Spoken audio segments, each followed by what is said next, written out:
Cacho, eso de probar del chocolate que uno mismo ha preparado es muy interesante, ¿no? Ese chocolate se llama amargo. Resulta que ayer los evistas estaban en una vigilia en el Tribunal Electoral y vino la policía y los reprimió. Después de casi 18 años, el evismo ha probado y ha sentido lo que es un gas lacrimógeno y lo que es la represión policial. En política cambia, todo cambia, ¿no? Y está efectivamente, ha bebido en estos últimos días tragos amargos de su chocolate. Y el tema es que este canal, por los datos que me dio el diputado Héctor Arce, habría recibido en lo que va del año una publicidad de $1 millón. ¡Wow! Se ha dictado condena contra 4 excomandantes de las Fuerzas Armadas de 2019. Ya quedó demostrado que Evo Morales había renunciado no el 10, sino el 9, sino que el 9 ya tenía, el 9 de noviembre del 2019, ya tenía redactada la renuncia, de tal modo que el pronunciamiento de los militares el 10 de noviembre no fue la causa por la que Evo Morales renuncia. No hay necesidad de una preselección en la Asamblea Legislativa y por tanto no hay necesidad de una elección popular de los magistrados. Bueno, la Fiscalía es instrumento del gobierno, ¿no? Es impresionante que la Lanchipa está agarrado del cargo y se pone al servicio primero de Evo Morales de manera incondicional, pero ahora que hay la ruptura, Evo Arce pues se ha vinculado al arcismo y la Fiscalía no deja operar la justicia. Cuando el caso llega a la Fiscalía, es la Fiscalía que decide, ¿procede o no procede? Es decir, hay un juzgamiento previo. Sí, hay un plan, hay una especie de estrategia para llegar al límite y cuando se llegue al límite, eventualmente se pueda tomar esta acción que tú dices, que sea un decretazo el que disponga la prórroga o el cambio de los magistrados. Como no hay forma de convocar a estas elecciones judiciales, creo que por esta vía interpretativa se le va a dar carta blanca al presidente Arce Catacora para que por decreto y de forma transitoria prorrogue el mandato de los actuales magistrados. Ahí hay un matiz, Amalia, y es que tanto los miembros de la sala plena como algunos dirigentes del levismo ya han comenzado a decir de que no se anuló el Congreso de la OCAeña. Y en la víspera el Tribunal Electoral ha rechazado esa acusación diciendo que no tiene fundamento, para hacerlo sencillito, ¿no? ¿Y qué significa eso?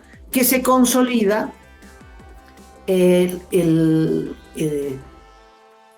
no sé si es el rechazo, se consolida la negativa del Tribunal Electoral a reconocer el Congreso del ala evista, a desconocer que Evo tiene o es dueño de la sigla del MAS, a desconocer la personería jurídica en manos de Evo y por lo tanto su candidatura. ¿Qué significa eso? Que todo se inclina a favor de Arce, que va a terminar dueño de la sigla de la candidatura y que va galopando, ¿verdad? Aunque todavía es prematuro, pero hacia la reelección con la sigla del MAS. Y Evo Morales queda en la marginalidad.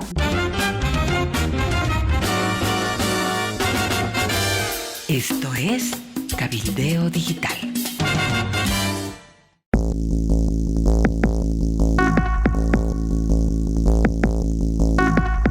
¿Qué tal, amigos? Un gusto estar nuevamente con ustedes. Un saludo, Cacho Herrera. ¿Cómo se vienen las noticias en esta jornada? Amalia, amigos del planeta, ¿qué tal? Hoy, jueves 23 de noviembre, comenzamos diciéndoles que se está calentando un poquito el tema de los revocatorios en Bolivia. El alcalde de Santa Cruz, don Johnny Fernández, no es el único que parece que puede enfrentar un proceso revocatorio. Se ha anunciado también la tramitación del proceso de revocatoria de mandato del alcalde de Trinidad, don Cristian Cámara, que llegó a ese cargo de la mano del movimiento Tercer Sistema del exgobernador paceño Félix Pazzi, pero más tardó en sentarse en su silla municipal que en deshacer la alianza con el movimiento Tercer Sistema. Y ahora es uno de los aliados, de los nuevos aliados del arcismo, del gobierno que preside don Luis Arce. Después está el tema del cambio climático que está haciéndose sentir con fuerza en nuestro país. Estamos pasando de la sequía y de los incendios forestales que aún continúan activos en varias partes de Bolivia, a las granizadas enormes que han caído ayer en el municipio de Cocapata, en Cochabamba, pero también ha granizado fuertemente en municipios de Chuquisaca, y hay alerta naranja de parte del CENAMI por desborde de ríos en 6 departamentos de nuestro país, y esto podría ocurrir este fin de semana porque se prevén caídas de lluvias intensísimas entre el viernes y el domingo, y entonces el CENAMI, con mucha prudencia, ha generado esta alerta para que la gente tome en cuenta, sobre todo quienes viven en las orillas, en las riberas de los ríos, en el norte de La Paz, en sectores de Santa Cruz, de Cochabamba, en el trópico cochabambino, y también en Chuquisaca y en Tarija. Así que el cambio climático nos está sacudiendo fuertemente, Amalia. Cacho, hay otro lío con el ministro de la Presidencia, Richter, ¿no? Tiene una hija que trabaja en un canal que me parece que solo aparece por Cotel, TVOF, ¿verdad? Y el tema es que este canal, por los datos que me dio el diputado Héctor Arce, habría recibido en lo que va del año una publicidad de $1 millón. ¡Wow! La pregunta es: ¿de quién es este canal? Lo que yo sé es que este canal lo creó Torrico, Gustavo Torrico. No sé si figura legalmente como el dueño del canal, pero que ese canal es de Torrico, ¿no?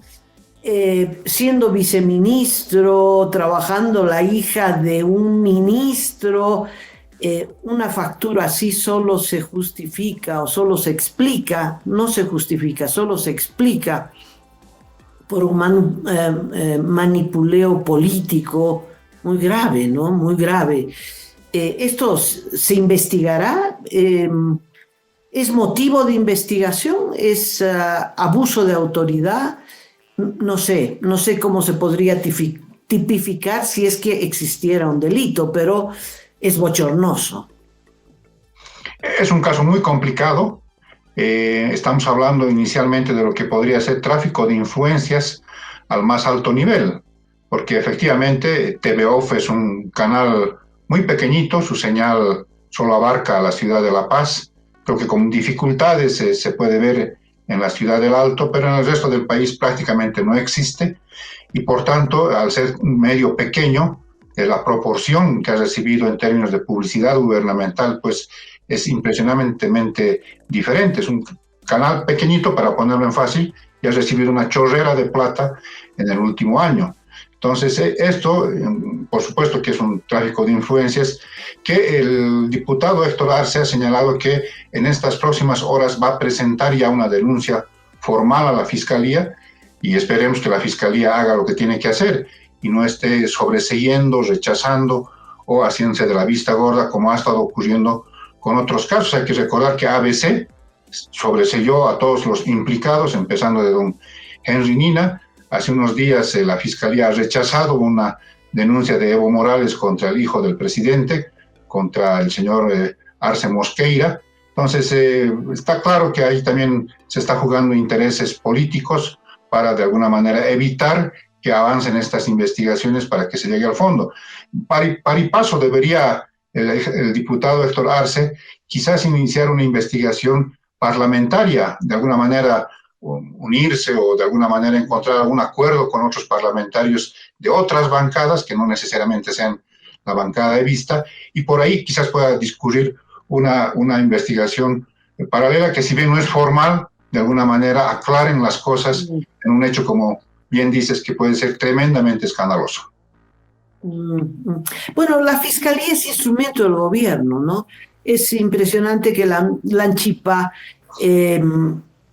está agarrado del cargo y se pone al servicio primero de Evo Morales de manera incondicional, pero ahora que hay la ruptura, Evo Arce pues se ha vinculado al arcismo, y la fiscalía no deja operar la justicia. Cuando el caso llega a la fiscalía, es la fiscalía que decide, ¿procede o no procede? Es decir, hay un juzgamiento previo, ¿no? Que a mí me parece, en otras circunstancias, que una fiscalía impecable, una fiscalía imparcial, proba, podría tal vez tener ese rol. En otros países es el juez el que decide, no el fiscal.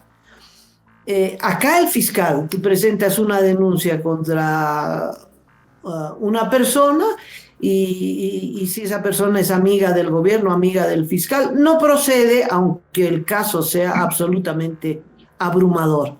Como alguien dijo, todos somos iguales ante la ley, siempre y cuando todos paguemos iguales, ¿no? Todos paguemos de la misma cantidad.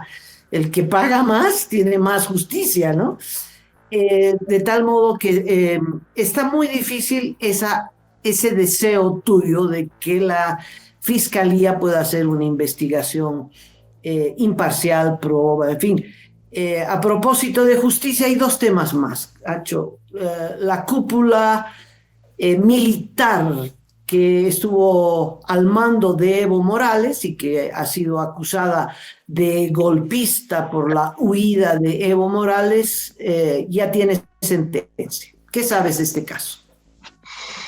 Ayer se ha producido la condena, se ha dictado condena contra 4 excomandantes de las Fuerzas Armadas de 2019, el jefe del Estado Mayor, que viene a ser la segunda autoridad en las Fuerzas Armadas, y el comandante del Ejército, el comandante de la Fuerza Aérea de ese momento y el comandante de la Armada Boliviana han recibido penas entre 2 y 3 años.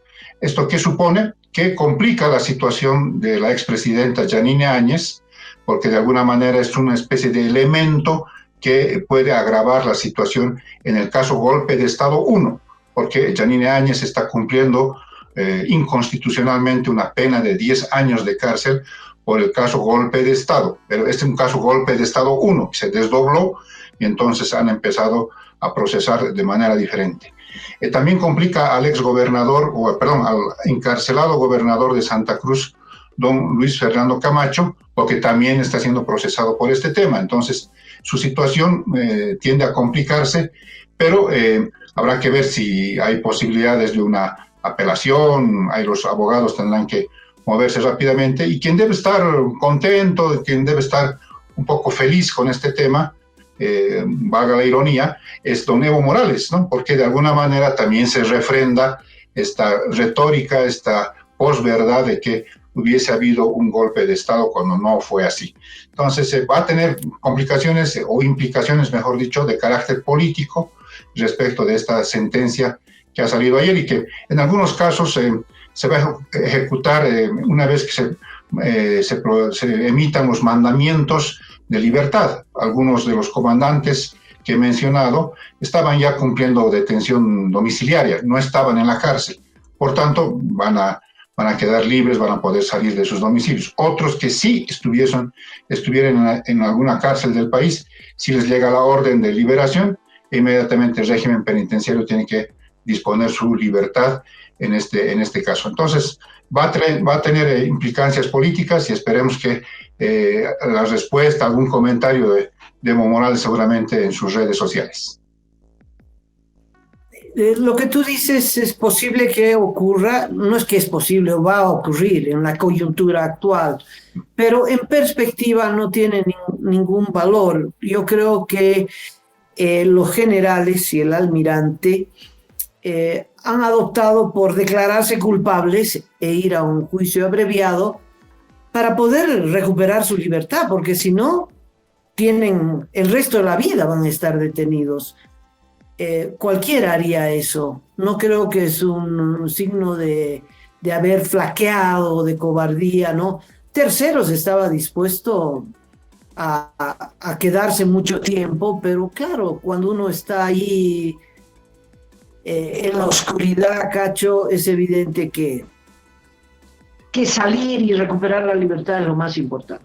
Y entonces han sido obligados, han sido sometidos a tener que declararse culpables, y esto ocurre en cualquier dictadura, para poder respirar aires de libertad. Es un proceso ilegal porque está amarrado al destino de Janine Áñez, y Janine Áñez está detenida, procesada y sentenciada de manera ilegal porque ella ha sido expresidenta de Bolivia y por lo tanto le corresponde un juicio de responsabilidades. Ni siquiera está en discusión si fue constitucional o no constitucional, porque García Meza, más inconstitucional que García Meza, nadie. Y fue sometido a un juicio de responsabilidades, porque eso es lo que corresponde. La ley de juicio de responsabilidades no dice ilegal o constitucional o inconstitucional. Si fue presidente y va a ser sometido a la justicia, tiene que ir por un juicio de responsabilidades. Por lo tanto, toda la actuación en contra de Janine Áñez y todas las personas, incluyendo los militares que se vinculan a este tema, tienen que ser sometidos a juicio de responsabilidades, porque la causa mayor, que es Janine, arrastra al resto. Pero la otra cosa, de pasadita, ya quedó demostrado que Evo Morales había renunciado no el 10, sino el 9, sino que el 9 ya tenía, el 9 de noviembre del 2019, ya tenía redactada la renuncia, de tal modo que el pronunciamiento de los militares el 10 de noviembre no fue la causa por la que Evo Morales renuncia. Ya estaba. Él renuncia porque fue puesto en evidencia del fraude electoral, y esa evidencia fue dada a conocer por la OEA, no por los militares ni por nadie más, y por eso escapa, huye, porque, bueno, ya habían pasado cuántos días, 20 y tantos días de movilizaciones nacionales en contra del fraude, y finalmente se pone en evidencia con un informe impecable de la OEA, y huye y viaja al país en el vacío de poder, pero prende la cerilla, el fuego, llama a su gente a convertirse en hordas, en fin, ya lo hemos vivido. De tal modo que yo justifico la actuación de los militares, Cacho, justifico que se hubieran declarado culpables, porque no queda otra cuando la justicia no es justicia, cuando la justicia es una guillotina. Salvar la cabeza es lo más imperioso, lo más importante. Todo este proceso se caerá, un día se anulará, y las víctimas de esta injusticia tendrán que ser, pues, compensadas. No sé si eso se puede, ¿no? Cuando tú has perdido años de tu vida en una prisión, no sé si alguien te lo pueda compensar, ni siquiera con una compensación económica, que es lo que procede en estos casos. A propósito de justicia, las elecciones judiciales, hay un muy buen artículo de la abogada Katia, recuérdame el apellido. Saucedo. La doctora Saucedo, que advierte que como no van a haber, parece que están frenadas las elecciones judiciales, lo que va a venir a partir del 1 de enero del próximo año es una ampliación de mandato, ¿no? Y esto a través de una maniobra del Tribunal Constitucional. ¿Qué sabes sobre esto, Cacho? Bueno, hay que decir, Amalia, que lo que ha hecho Katia Saucedo, que es integrante de los juristas independientes, es develar el plan prórroga de los magistrados del órgano judicial y del Tribunal Constitucional. Y para explicarlo en facilito es que el Tribunal Supremo de Justicia, los magistrados que tienen que irse el 2 de enero, porque han cumplido su mandato, le piden o plantean una solicitud de explicación constitucional al Tribunal Constitucional. El 8 de noviembre amplían esta solicitud. Le dice, tómate un poquito más de tiempo para que puedas analizar si la ley corta que inicialmente ha aprobado la Asamblea Legislativa es constitucional o no. Bueno, ¿qué hace Katia Saucedo, que parece ser muy, muy minuciosa en la investigación de este tipo de temas? Ha encontrado que el Tribunal Constitucional, prevalido de su calidad, de su facultad de interpretar la Constitución, podría decir lo siguiente, que no hay necesidad de una preselección en la Asamblea Legislativa y, por tanto, no hay necesidad de una elección popular de los magistrados.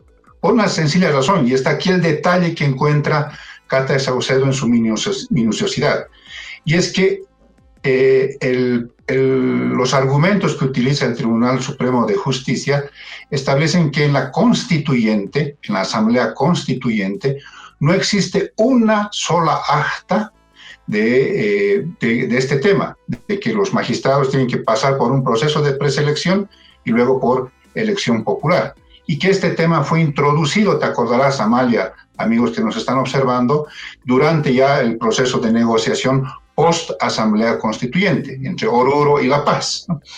Entonces, de ese detalle se está agarrando, si vale el término, el Tribunal Supremo de Justicia para decir no hubo voluntad del constituyente de que los magistrados se elijan de esta manera. Y como no hubo esa voluntad, por tanto, no sirve, o sea, no tiene sentido este tipo de elección y por tanto hay que o mantenerlos o elegir otros, pero no por elección popular, no con preselección de la Asamblea Legislativa Plurinacional. Interesantísimo, realmente parece haber dado en el clavo la abogada Katia Saucedo, y espero que en el curso de las próximas horas, los juristas independientes y gente que conoce muy bien de este tema se pronuncie. Escuché ayer algo de la senadora Silvia Salame, que parece que también está coincidiendo con esta lectura de Katia Saucedo, y entonces podemos tener la gran sorpresa en las próximas semanas de que en la Asamblea Constituyente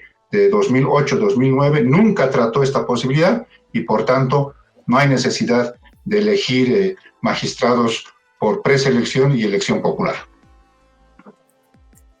No sé si vayan a ese extremo, porque ese sí es un extremo, ¿no? Hubieron ya 2 elecciones judiciales, pero es evidente que este año no habrá elecciones judiciales, que el 2 de enero ya concluye el mandato de los supremos y de los constituyentes. Por lo tanto, el país no puede quedar sin estos magistrados. Como no hay forma de convocar a estas elecciones judiciales, creo que por esta vía interpretativa se le va a dar carta blanca al presidente Arce Catacora para que por decreto y de forma transitoria prorrogue el mandato de los actuales magistrados o simplemente designe a otros. No te olvides que Evo Morales usó el decreto para elegir magistrados de manera temporal hasta que se realizaron las primeras elecciones judiciales. De tal modo que puede haber un decretazo para o prorrogarlos o para nombrar a otros. Es muy posible. Es decir, no solo muy posible, creo que se va a eso definitivamente, porque no van a haber elecciones judiciales este año. No sé si habrán el próximo año, eso ya es otra cosa, ¿no? Eso ya hace unos días se denunció que la segunda ampliación que se ha pedido tiene como objetivo el ampliar no realizar las elecciones judiciales hasta junio de 2024 al menos, ¿no? Entonces sí, hay un plan, hay una especie de estrategia para llegar al límite, y cuando se llegue al límite, eventualmente se pueda tomar esta acción que tú dices, que sea un decretazo el que disponga la prórroga o el cambio de los magistrados.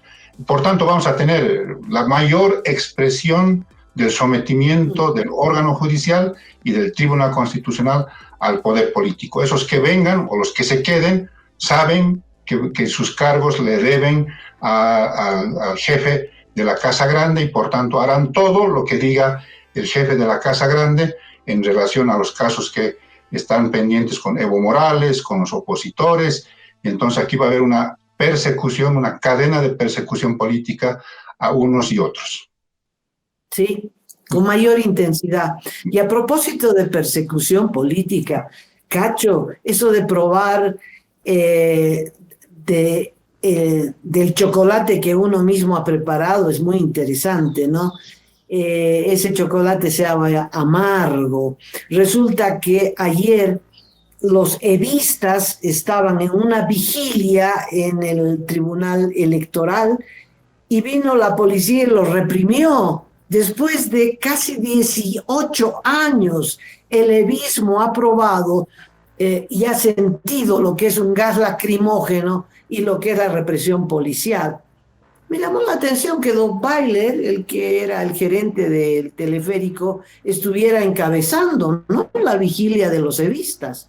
No sabía que fuera tan leal al evismo. Hay mucha gente que se ha quedado con, digamos, en la facción del levismo. Está César Dottweiler, está este ex viceministro Diego Jiménez, que ahora es el delegado titular del MAS ante el Tribunal Supremo Electoral. Está Wilfredo Chávez, que resultó ser procurador en el gobierno de Luis Arce. Está Carlos Romero, está Juan Ramón Quintana, está la expresidenta del Senado, Adriana Salvatierra. Hay gente que ha mostrado lealtad con Evo Morales, pero es... Los que no están en el gobierno, Cachito, los que no tuvieron pega. Sí, pero déjame refrendar lo que has dicho. En política todo cambia, ¿no? Y efectivamente ha bebido en estos últimos días tragos amargos de su chocolate Evo Morales, no solamente por la represión, por la acción de la policía ayer en inmediaciones del Tribunal Supremo Electoral, sino también con el rechazo in limine de la denuncia al hijo del presidente Luis Arce, ¿no? Que seguramente estaba pensando Evo Morales que podía de alguna manera seguir lastimando a través de ese caso, pero han rechazado y listo, ya no hay manera de que pueda volver a iniciar un caso parecido, al menos no lo ha dicho oficialmente, públicamente. Entonces son reveses que está recibiendo de los que él daba, así como él utilizaba la justicia para perseguir, para incriminar, para procesar. Está ocurriendo lo mismo, está probando de su propia sopa, de su propio chocolate, pero esta vez con tragos amargos, ¿no? Pero vuelvo a lo del Tribunal Electoral. ¿Qué es lo que está pasando? Está pasando que el Tribunal Electoral ha desconocido el Congreso de Evo Morales en el Chapare. Al desconocer ese Congreso, ha desconocido la candidatura de Evo Morales, y Evo Morales ha replicado en el Tribunal Electoral planteando que había parcialidad en 2 de los vocales y los ha procesado, ha presentado demanda en el mismo tribunal en contra de estos 2 vocales. Y en la víspera el Tribunal Electoral ha rechazado esa acusación diciendo que no tiene fundamento, para hacerlo sencillito, ¿no? ¿Y qué significa eso? Que se consolida no sé si es el rechazo, se consolida la negativa del Tribunal Electoral a reconocer el Congreso del ala evista, a desconocer que Evo tiene o es dueño de la sigla del MAS, a desconocer la personería jurídica en manos de Evo y por lo tanto su candidatura. ¿Qué significa eso? Que todo se inclina a favor de Arce, que va a terminar dueño de la sigla de la candidatura y que va galopando, ¿verdad? Aunque todavía es prematuro, pero hacia la reelección con la sigla del MAS. Y Evo Morales queda en la marginalidad, teniendo que buscar otra sigla o prestándose otra sigla. En fin, está derrocado a través de una maniobra judicial. Hay que ver, Amalia, todavía el curso de los hechos. Lo que se ha resuelto en estas últimas horas es efectivamente la recusación. Se ha rechazado, se ha declarado no válida la recusación planteada por el levismo. Por tanto, el vocal Tawichi y la vocal Dina Chuquimia pueden ser parte de la resolución, del tratamiento y la decisión en torno a este recurso extraordinario de revisión que ha planteado el levismo en torno a la decisión del Tribunal Supremo Electoral de observar el Congreso de la OCAN.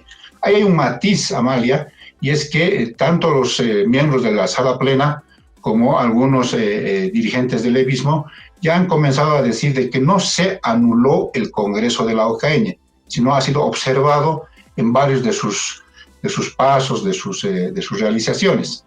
Entonces, cuando emita una segunda decisión, ratificando la de hace unos meses o cambiando en algunos aspectos, veremos si la estrategia está yendo efectivamente por anularlo a Evo Morales, quitarle la sigla y dejarlo sin posibilidades, ¿no? Hay que ver, por eso yo creo que hay que ser un poquito prudentes, sí, esperar los acontecimientos. Bueno, ahí hay un matiz, Cacho, hay que esperar efectivamente qué dice esa resolución final que va a ser de conmoción de cualquier forma, o afecta a Evo o afecta a Arce, pero no creo que sea conciliadora. En fin, habrá que esperar. Los que sí están esperando, mirando los segundos,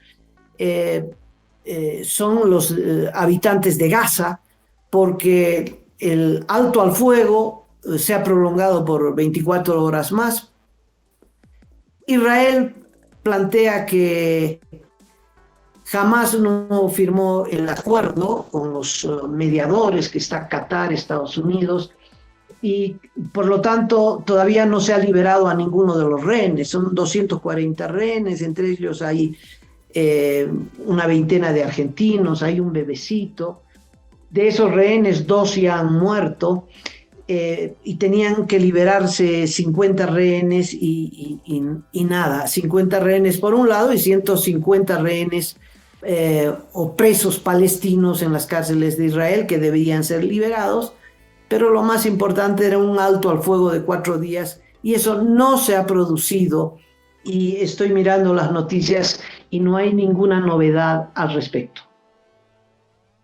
Adicionalmente, hay que señalar que tampoco está entrando la ayuda humanitaria a la Franja de Gaza, que era otra parte del acuerdo. Un acuerdo frágil, no es un acuerdo que realmente no tiene, digamos, una consistencia mayor, precisamente por el contexto de la guerra en el Medio Oriente. Y además está ocurriendo que han evacuado a al menos 90 pacientes del hospital principal de la Franja de Gaza, han destituido, han apresado al director del hospital. Entonces la situación está complicada. Ojalá, bueno, y la ONU está haciendo muchos esfuerzos para que de una vez se pongan de acuerdo con las listas, porque donde está el problema es en las listas de quienes van a quedar liberados en primera instancia. Si llegan a ese acuerdo de alguna manera práctico, pragmático, entonces yo creo que podría ya hacerse materializarse el acuerdo que, lo vuelvo a reiterar, es tremendamente frágil, ¿no? Para Israel la liberación de los rehenes es tarea número uno, pero también continuar la guerra. Eh, Encontraron los túneles, finalmente encontraron los túneles que estaban debajo del hospital. Ahora eso no les da el derecho de bombardear al hospital, pero encontraron los túneles, las filmaciones son impresionantes. Tienen Hamas, que es una organización terrorista. Me parece que tú eres cauteloso con la calificación, yo no tengo ningún problema en definir a Hamas como una organización terrorista.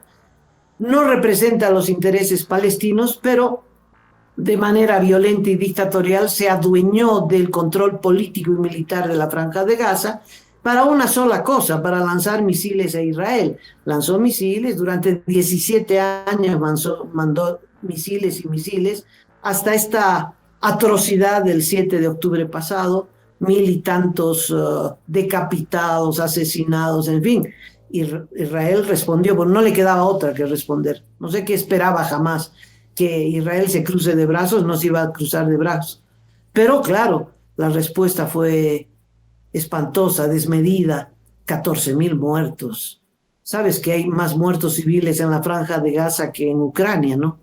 Entonces, es terrible, pero no veo que Israel, que está procurando la liberación de sus rehenes, después de liberarlos, tal vez haya un espacio para una tregua más larga, un acuerdo político, pero jamás no va a deponer las armas, no va a deponer los misiles. Israel no va a deponer su guerra contra Hamas. Entonces, son 40 años o más de guerra con pausas, pero no creo que se pare ese derramamiento de sangre. No hay ilusión de darle una oportunidad a la paz, como diría John Lennon. En las últimas horas hubo una reunión, una cita del Papa con representantes civiles de ambos bandos, de israelitas y palestinos, gente que vive en la Franja de Gaza. Al final el Papa ha dicho lo siguiente: de lo que se trata, lastimosamente para el mundo, es de terrorismo de Hamas, pero también terrorismo del ejército israelí, por lo menos en esta incesante asedio, bombardeo a la Franja de Gaza. Estamos hablando entonces de que a veces el terrorismo tiene estas dimensiones distintas, de grupos incluso con motivaciones religiosas que matan por sus fanatismos, pero también del terrorismo que puede estar ejerciendo el ejército de Israel por estos bombardeos incesantes que sobre todo se están ensañando con los niños. Son dos terrorismos de Estado, un Estado más fuerte, el israelita, pero jamás maneja el Estado, las finanzas, es el partido de gobierno, llamémosle, de ese territorio palestino que es la Franja de Gaza. ¿Sabes qué? Ayer ocurrió otra cosa. Putin asistió al grupo de los 20 más poderosos y asistió después de mucho tiempo, y me sorprende que lo escucharon. Y allí lloró por los niños palestinos cuando él mismo lanza misiles a hospitales y mata a recién nacidos ucranianos, ¿no? Pero es evidente que jamás se apoya en Rusia, pero sobre todo en Irán, que es el que le asiste con armamento, con dinero y con la estrategia política, porque la estrategia política es hacer desaparecer al Estado israelí, y si por ellos fuera, pues prenden otra vez los hornos de Auschwitz. Es así el odio terrible, ¿verdad?, que existe entre Irán e Israel. Qué mundo, ¿no? Qué mundo. Cachito, creo que llegó el momento de despedirnos.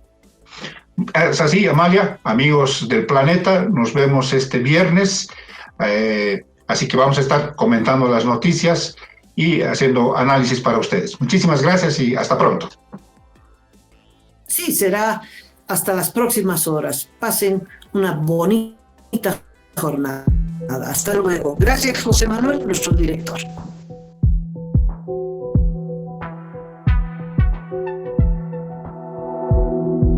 Aporta a Cabildeo Digital y apoya al periodismo independiente.